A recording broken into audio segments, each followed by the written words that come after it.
Olá, queridos alunos, tudo bem? Eu sou a professora Valquíria Paiva e você está aqui no meu canal Química na PUC. Seja muito bem-vindo. Sou a sua professora de Química e na aula de hoje nós falaremos de propriedades periódicas dentro da tabela periódica dos elementos químicos. Vamos lá?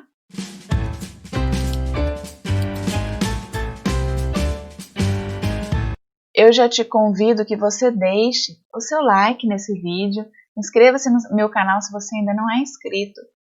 E eu quero te sugerir que você também veja os demais vídeos que eu vou deixar nesse card, onde eu já falo sobre tabela periódica também. Vamos falar então sobre a estrutura da tabela periódica. Dentro da tabela periódica, os elementos, nós já falamos em vídeos anteriores, são classificados de acordo com as suas propriedades. Uma dessas propriedades pode ser classificados são como metais, ametais, também chamados de não metais, ou gases nobres. Alguns exemplos dessas propriedades. Os metais apresentam brilho metálico, conduzem corrente elétrica. Os ametais ou não metais não apresentam brilho e normalmente não são condutores de corrente elétrica. Os gases nobres são muito estáveis, então dificilmente estão ligados aos outros elementos, mas também fazem ligações químicas. O hidrogênio é um caso muito especial, porque ele tem características próprias, ou seja, ele não se enquadra em nenhuma das classificações anteriores, né? Porque ele apresenta um elétron na sua camada de valência, a configuração eletrônica dele é 1s1, porém ele não está classificado como metal alcalino. Em algumas tabelas periódicas, inclusive, o hidrogênio ele está colocado na coluna do grupo 1, porém em outras ele aparece isolado, próximo da família dos metais alcalinos, mas um pouco mais acima, ou até no meio da tabela assim, separado, porque ele realmente não pertence a nenhuma dessas classificações. Além dessas classificações que nós já falamos, temos muitas outras que nós já dissemos nos vídeos anteriores, mas em relação ao estado físico, por exemplo, das substâncias, o bromo e o mercúrio são líquidos. No estado gasoso nós temos os gases nobres, né, que é a coluna 8A, o grupo 18, o hidrogênio, o flúor, o oxigênio, o nitrogênio e o cloro. E sólidos, todos os demais elementos. Aqui nós temos novamente a tabela periódica. Então, como nós já dissemos anteriormente, os períodos são de 1 a 7, que são as linhas horizontais. E as famílias ou grupos vão de 1 até 18, que são as colunas verticais. Se você quiser saber mais, então te convido a assistir os demais vídeos também. Aqui, nessa tabela, nós temos metais de cor rosada, né? Que cor é essa, gente? Não sei. Os ametais, que formam aqui justamente essa escadinha, né, na tabela periódica. O hidrogênio, que está até diferenciado numa cor mais arroxeada.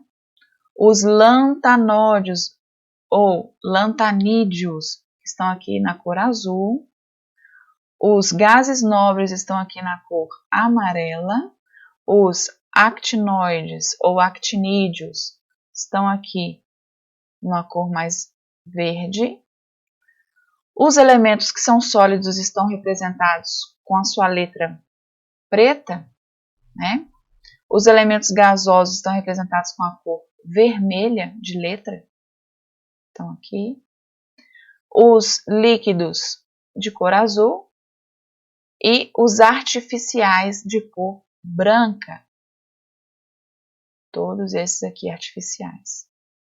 Então, analisando várias características aqui específicas dos átomos, né, nós compreendemos que as propriedades dos elementos mudam.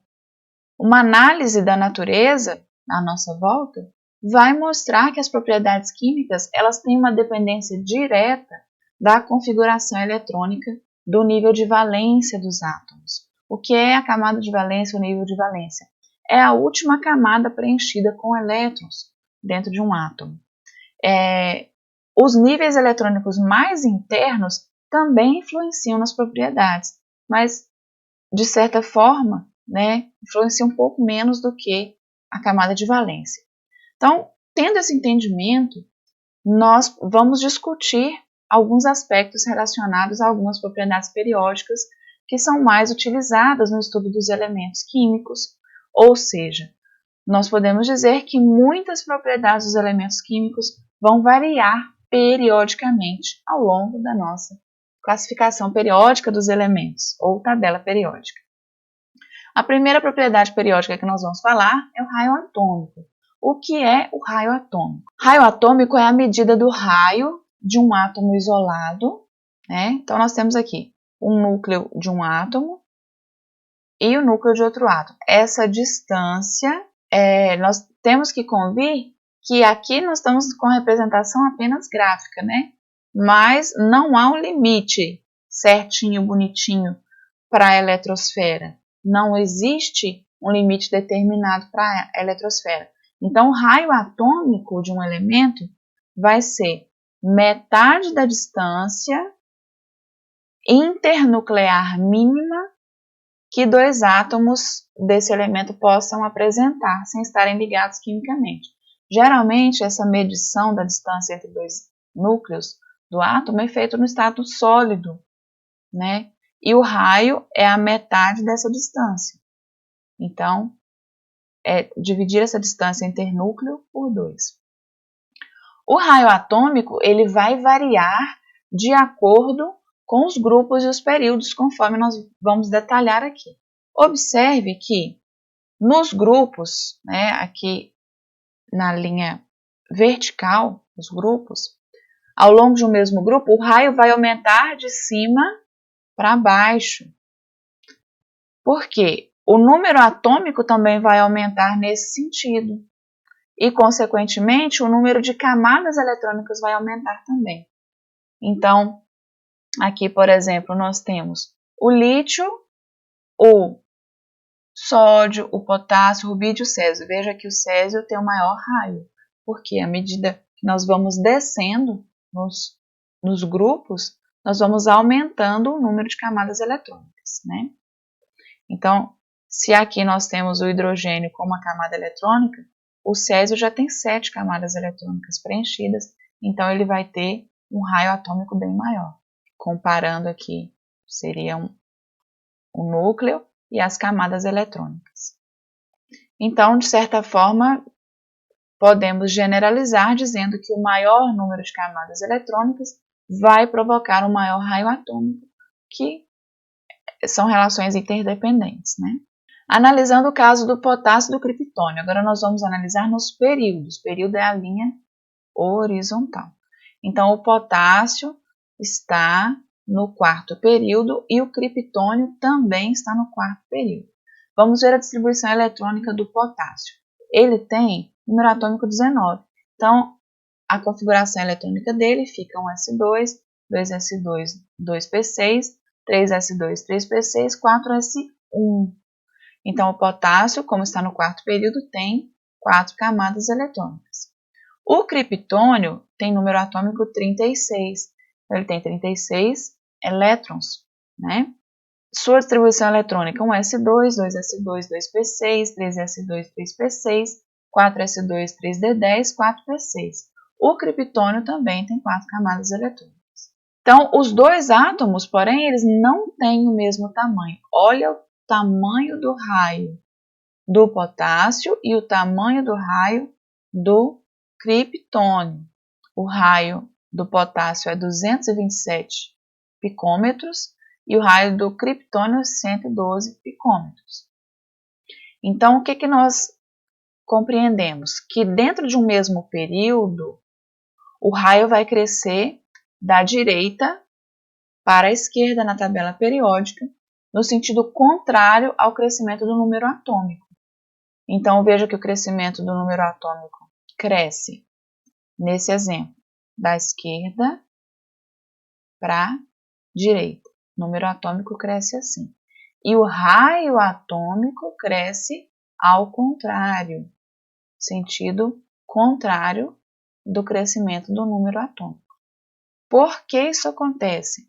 Porque à medida que aumenta a carga do núcleo, o criptônio, por exemplo, ele tem 36 prótons. À medida que aumenta a carga do núcleo, das cargas positivas, vai diminuir o raio atômico, porque os prótons vão ter maior capacidade de atrair os elétrons da eletrosfera, vai compactar mais, vai diminuir o raio dos átomos. Explicando esse encolhimento do potássio para o criptônio, ambos vão apresentar o mesmo número de camadas eletrônicas. Suas eletrosferas, porém, são eletricamente atraídas pelos prótons que estão no núcleo. O criptônio tem 36 prótons, já o potássio somente 19. Então, os 36 prótons vão atrair mais essas 4 camadas de elétrons. O átomo fica menor, no caso do criptônio, do que o que tem apenas 19 prótons, atraindo as mesmas 4 camadas. Então, o que nós concluímos a respeito do raio? Para átomos que apresentam igual número de camadas, podemos raciocinar o seguinte: quanto maior o número atômico, maior o número de prótons no núcleo, maior a atração entre núcleo e eletrosfera e, portanto, menor o raio atômico. Concluímos que o valor do raio atômico vai aumentar da direita para a esquerda e de cima para baixo na tabela periódica. Então, neste exemplo, o hélio é o átomo de menor raio atômico da tabela periódica e o frâncio vai ser o que tem o maior raio atômico da tabela. As setas vão indicar o sentido do crescimento do raio. Como acontece para o caso dos íons? Como que o raio atômico dos íons, ou também chamado de raio iônico? Vamos ver. O átomo de sódio, Na neutro, é maior que o cátion Na+. Quando ele tem menos elétrons, significa menor repulsão entre esses elétrons, o que ajuda na contração do raio. Todos os cátions são menores que os seus átomos geradores. Por quê? Quando um átomo se transforma em um cátion, ele perde uma parte de elétrons da sua eletrosfera, que está normalmente na camada de valência. Então, quando um elemento ele perde elétrons, ele doa elétrons, ele acaba perdendo a sua camada de valência. Então, ele acaba sendo contraído, no caso dos cátions. Ou seja, para os cátions, o raio atômico é maior que o raio do cátion. E no caso dos ânions, o átomo de Cl, que é o cloro neutro, é menor que o ânion Cl-. Por quê? Quando um átomo se transforma em ânion, ele vai adquirir novos elétrons.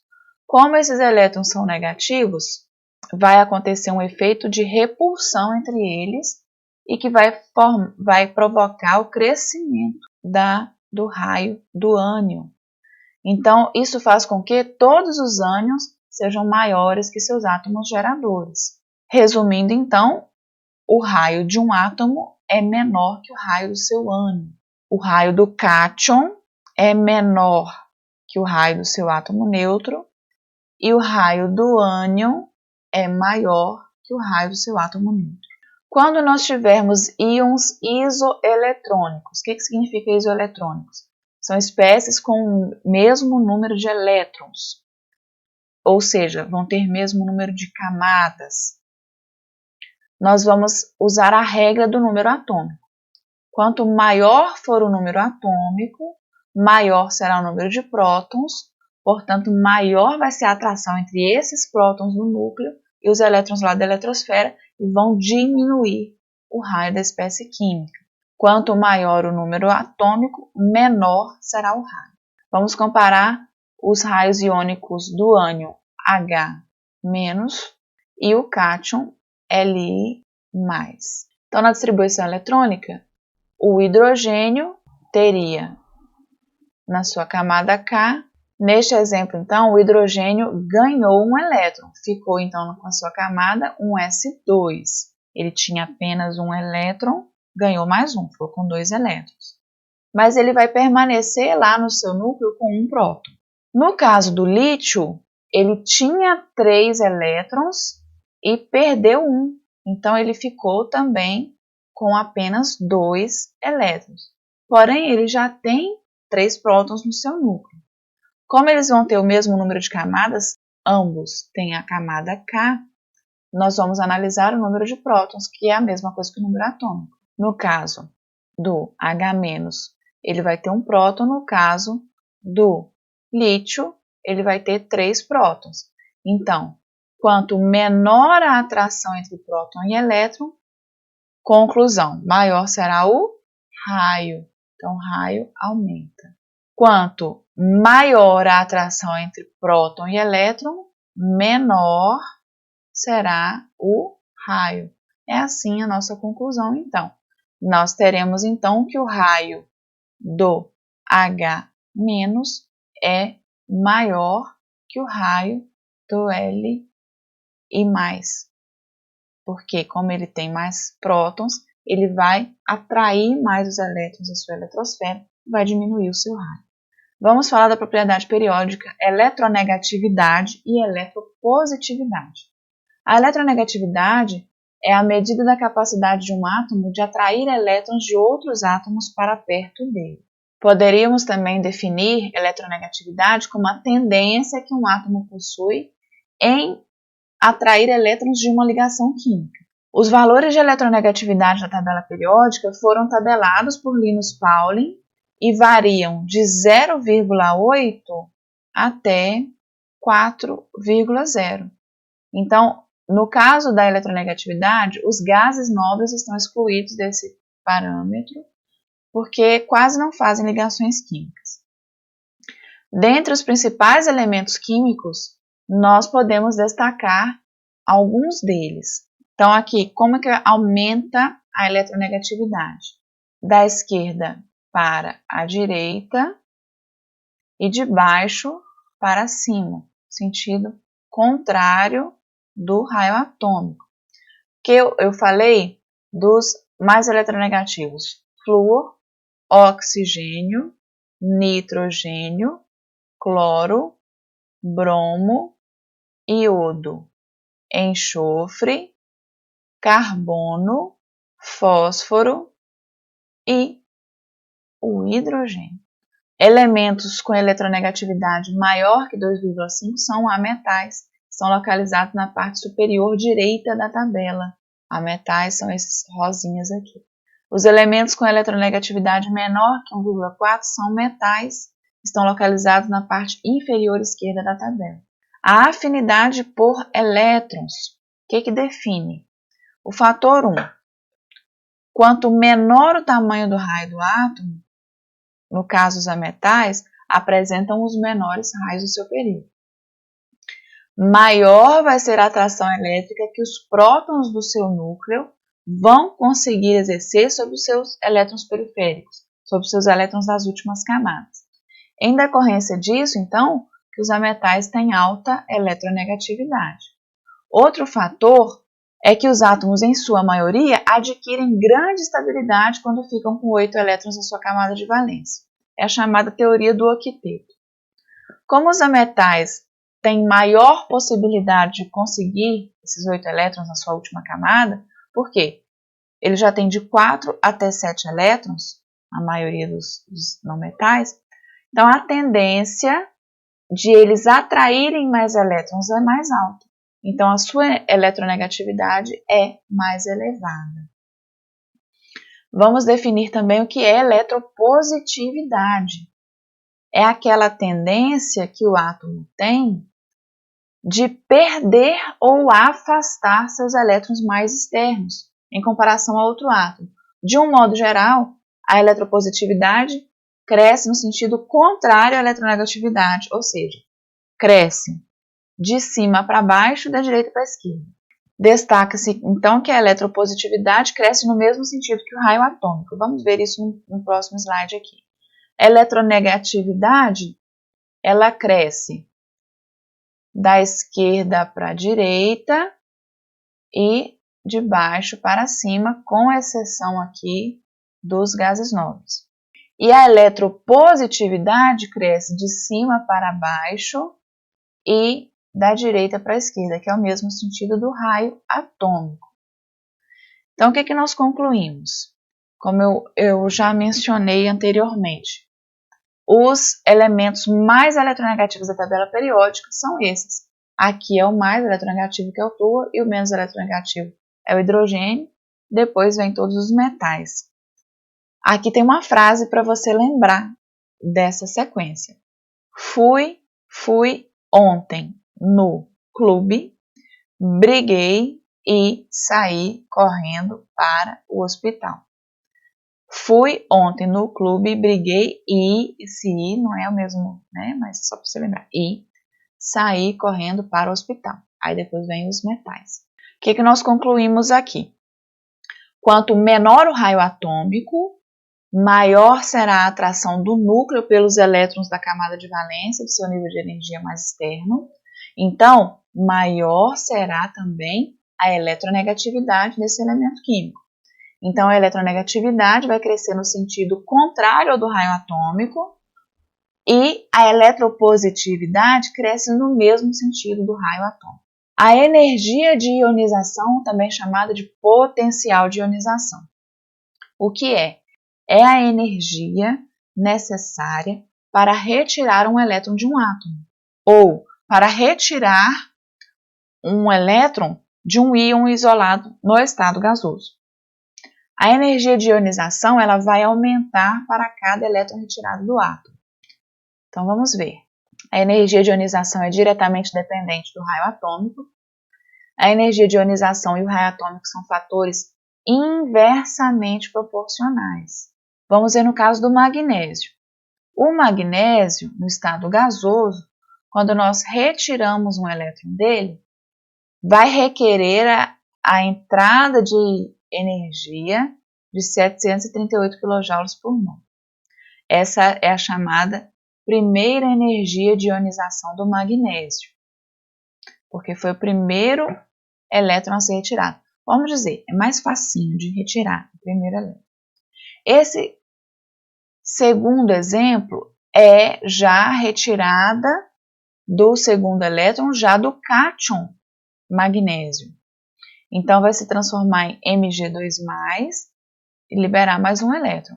Quando esse segundo elétron vai sair, ele já precisa de a gente fornecer energia, de entrar energia nesse sistema, de 1.450 kJ por mol.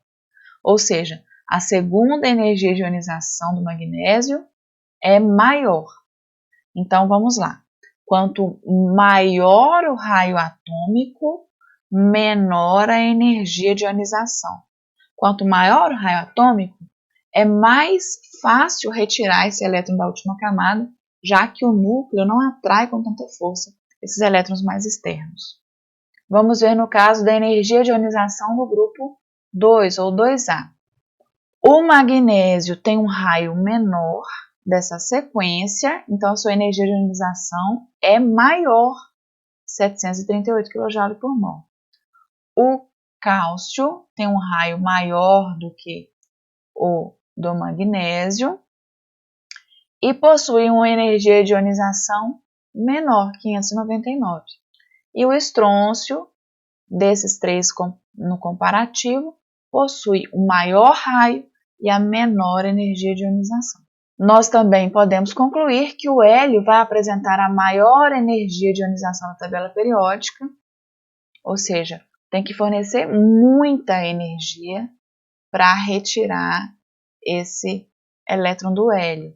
E o frâncio, como ele tem o maior raio atômico da tabela periódica, ele vai possuir a menor energia de ionização de toda a tabela.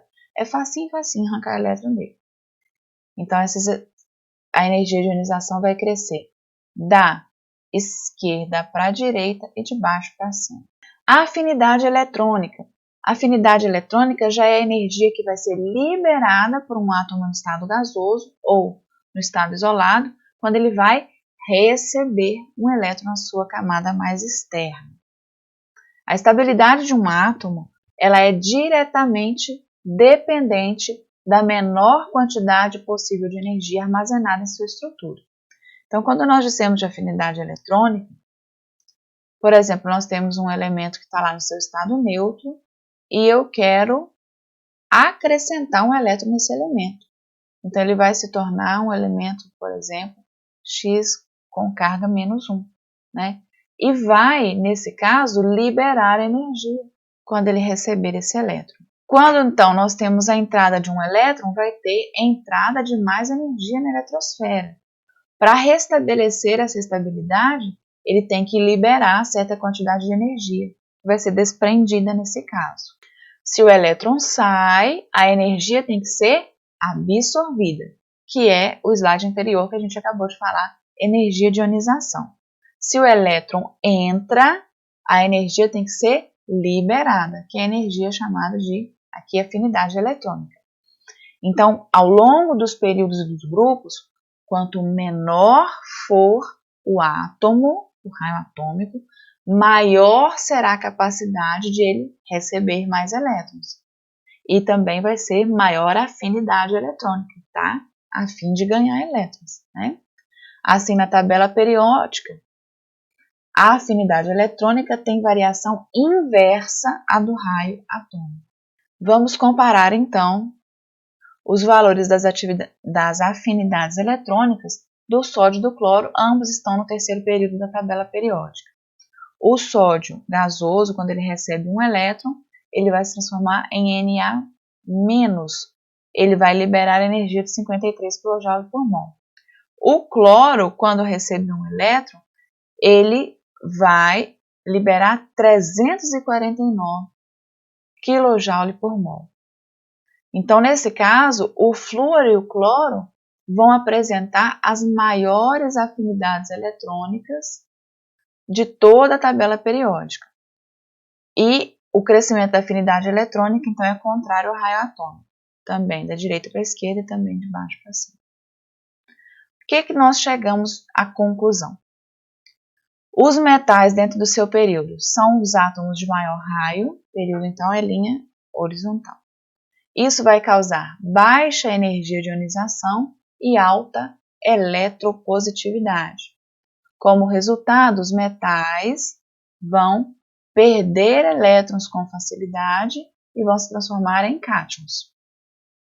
Os ametais, ou não metais por sua vez, dentro do seu próprio período, né, da sua linha lá na tabela periódica, são átomos de menor raio. Isso vai causar alta afinidade eletrônica, alta eletronegatividade. Como resultado, eles vão ganhar elétrons com facilidade e vão se transformar em ânions. Essa foi a nossa aula de hoje. Muito obrigada por assistir. Deixe o seu like, por favor, inscreva-se no meu canal, tá bom? E acompanhe os demais vídeos. Tchau!